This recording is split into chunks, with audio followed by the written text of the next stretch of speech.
อุ้ยเกิดอีหยังกันขึ้นกับธิดาลาวเป็นอย่างเอ้ยไอจึงได้เจียได้อุ้มเข้าห้องน้ำเข้าเซเว่นสบายดี FC แฟนคลับของน้องธิดาลาวบ่ว่าจะอยู่ทั้งฝั่งไทยฝั่งลาวอยู่ต่างดงต่างแดน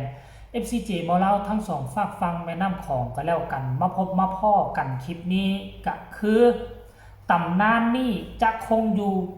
กับเจ้ลอยตลอดไปถ้ายังบ่ทันมีผู้ใด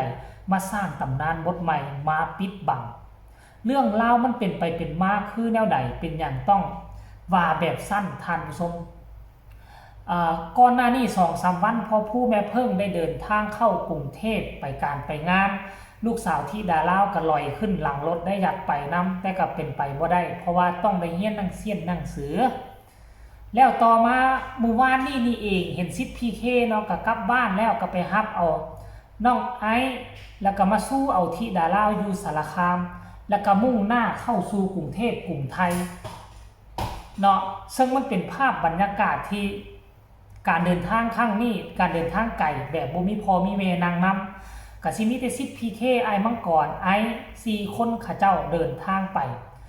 ตอนออกจากเฮือนนี่น้องทิดาลาวก็มีเกิบนี่นะครบคูเกิบสีเหลืองๆนั่นน่ะมี2กิ่งภาษาบ้านเอิ้นว่ากิ่งกับคูนึงเนาะมี2กิ่งคักแน่ครบคูนึงคักแน่แต่บาดไปฮอดจุดใดจุดนึงน่าจะลงไปบงไปเบาหรือว่าลงไปอีหยังก็บ่ฮู้เด้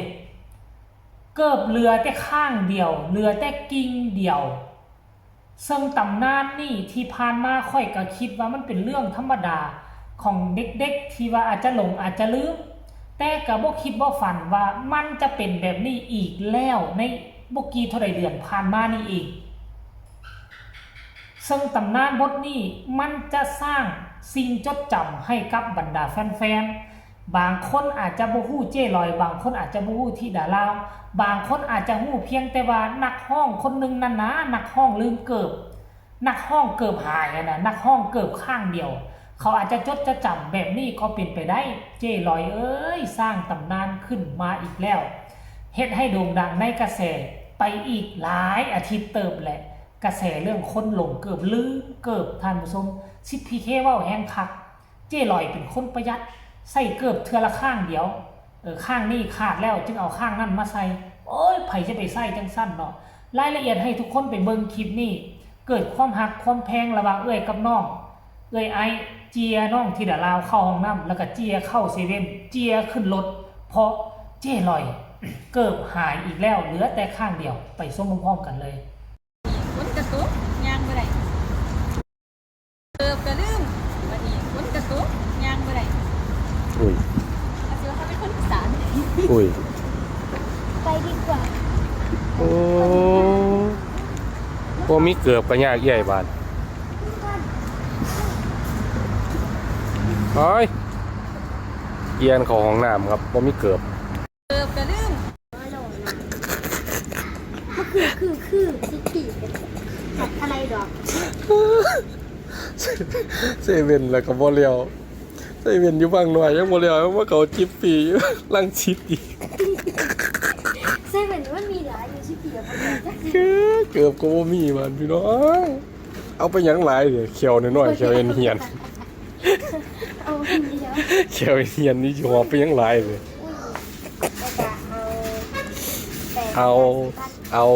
าบ่ได้ดอกเอาไว้ก่อนนิดนึง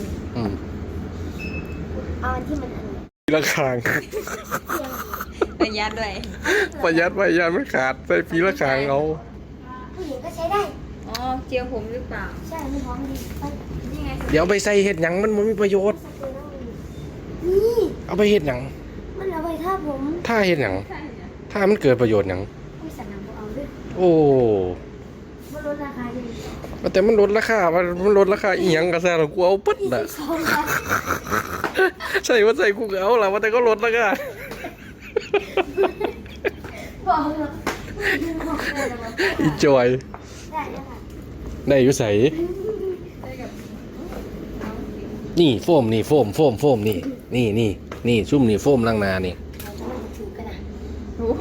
บ่มีหรอก ดีๆเลยเดี๋ยวแพ้เดี๋ยวแพ้ อันนี้เหรอคะ กะลิเย่ กะลิกี ใช่ผีกินกล้วย เอาอยากลองเบิ่งว่ามันใหญ่มั้ย นี่อันนี้เขาบอกว่าแพงมันจะได้ เอาลูก แพงก็จะ80กว่าบาท สิวคืน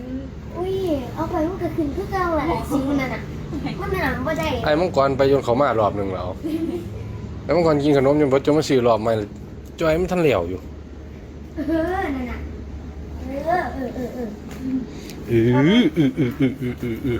เพียงอย่างนี้ล่ะอันนี้ซิวล่ะมันซิวได้ไหม ได้ซุมิ เร็วๆจอยแม่สิโทรนำมันเดึกแล้ว เดี๋ยวดูเดินมาพอก็ได้เอามาอยู่แล้วก็เดี๋ยว ไปจ่ายเงินเพิ่นโอ้ย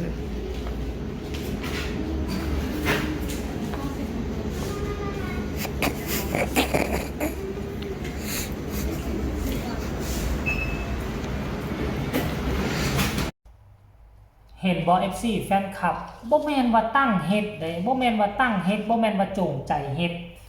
บ่มีไผดอกสิอยากจงใจเฮ็ดบ่มีไผดอกสิอยากทิ่มเครื่องทิ่มของตัวเองแบบนี้นะทุกคนก็ล้วนแล้วแต่ทุกคนก็ล้วนแล้วแต่บ่มีผู้ใดอยากเฮ็ดแบบนี้เนาะบ่มีผู้ใดอยากให้ทรัพย์สินของตัวเองเสียหายอันนี้คือมันลืมอีหลีแหละทุกคนเอ้ยลืมคันบ่ซั่นเขาสิเอิ้นตำนานของเจ้ลอยบ่ท่านผู้ชม FC แฟนคลับ ก็อยากให้ทุกคนกดไลค์กดแชร์ไปจะได้เห็นความเขาเอิ้นมาซุ่มซ่ามขี้หลงขี้ลืมของที่ดาลาวคันสิว่าน้องเป็นคนขี้ลืมบัดเนื้อเพลงนี่สิว่าจำได้บ่จักกี่สิบเพลงจำได้หมดแต่สัมผัสว่าเครื่องของนี่มักลืมดุลืมดันเกิบตอนนั้นก็ประกาศหาเกิบกิ่งนึงจน FC แฟนคลับส่งเกิบมาให้มักหลายคู่มาเดินทางเข้ากรุงเทพครั้งนี้หายอีกแล้วท่านผู้ชมเอ้ยเนาะก็ได้เห็นความฮักความแพงโดยเฉพาะเอ้ยไอเห็นบ่ล่ะฮักที่ชอบเจียน้องสาวที่ดาลาวเข้าห้องน้ำเจียเข้าเซเว่นอุ้ยคันว่าเอ้ยไอบ่มาน้ำไผสิเป็นคนเจียชิดพีเคบ่เจียหรือว่าไอมังกรท่านผู้ชมเอ้ยเอาท่านผู้ชมพากันมากดไลค์กดแชร์ให้ตำนานของเจ้ลอยอยู่คงคูกันกับทิดาลาวแบบนี้ตลอดไปเนาะค่ำคืนเมื่อวานนี้น่าจะเดินทางฮอดละมั้งท่านผู้ชมเอ้ยเดินทางไปกรุงเทพเพื่อไปหาพ่อกับแม่เหตุการณ์จะเป็นแนวใดอยู่ทั้งกรุงเทพจะสนุกสุขสบายเสี่ยงใดก็ให้ทุกคนกดไลค์กดแชร์กดติดตามที่สำคัญอย่ากดข้ามโฆษณาผู้ใดมีคำตำหนิติชมคำคิดคำเห็นแนวใดก็ให้ส่งข่าวมาได้ทางใต้คอมเมนต์สำหรับคลิปนี้ลาทานผู้ชมไปเพียงซ้ำนี้ก่อนสบายดี